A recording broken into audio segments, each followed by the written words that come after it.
बयान दिया है बीजेपी के सांसद, गोड्डा से 4 बार से सांसद रहे जो निशिकांत दुबे हैं।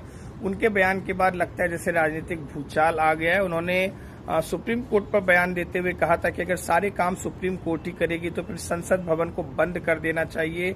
और उन्होंने साफ तौर पर कहा था कि राष्ट्रपति को कैसे निर्देश दे सकता है सुप्रीम कोर्ट, जिसके जजों की नियुक्ति ही राष्ट्रपति द्वारा होता है। इसके अलावा भी उन्होंने गंभीर सवाल उठाए थे सुप्रीम कोर्ट के ऊपर और बहुत सारे मुद्दों पर उन्होंने खुलकर बात की थी और सुप्रीम कोर्ट पर आरोप लगाया था कि वो जरूरत से ज्यादा इंटरफेयर कर रही है विधायकी कार्यों में। तो इसको लेकर के अब राजनीतिक बयानबाजी का दौर भी शुरू है।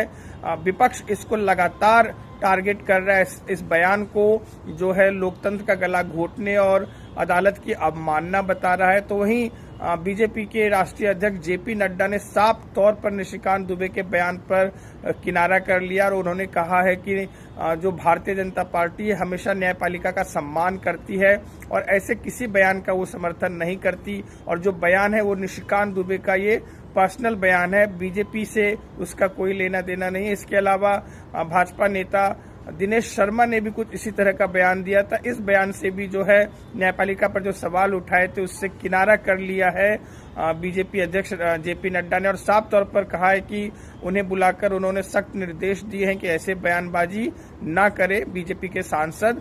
तो इसके बाद हम बता दें कि कांग्रेस के जयराम रमेश ने भी इसे न्यायपालिका पर हमला बताया है और बीजेपी की मंशा पर सवाल उठाए। तो वहीं जो आम आदमी पार्टी की नेता है प्रियंका कक्कड़ ने कहा है कि इस तरह से अगर बयान आ रहे हैं बीजेपी सांसद के द्वारा तो ये साफ तौर पर पता चलता है कि कैसे न्यायपालिका का भी गला घोटना चाहती है बीजेपी। और जो जज उनके समर्थन में फैसले देते हैं तो उनको सीधा राज्यसभा भेज दिया जाता है।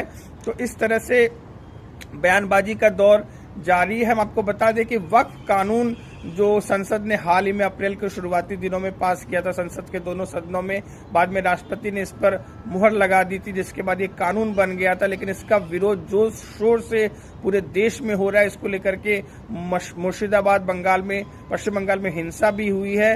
तो वहीं कई सारे याचिकाएं दायर की गई इस बिल के खिलाफ सुप्रीम कोर्ट में और इन याचिकाओं पर सुनवाई करते हुए सुप्रीम कोर्ट ने सरकार से कुछ तीखे सवाल भी किए हैं इस बिल के कुछ प्रावधानों को लेकर के, जिसका 7 दिन के अंदर सुप्रीम कोर्ट में जवाब दाखिल करना होगा केंद्र सरकार को।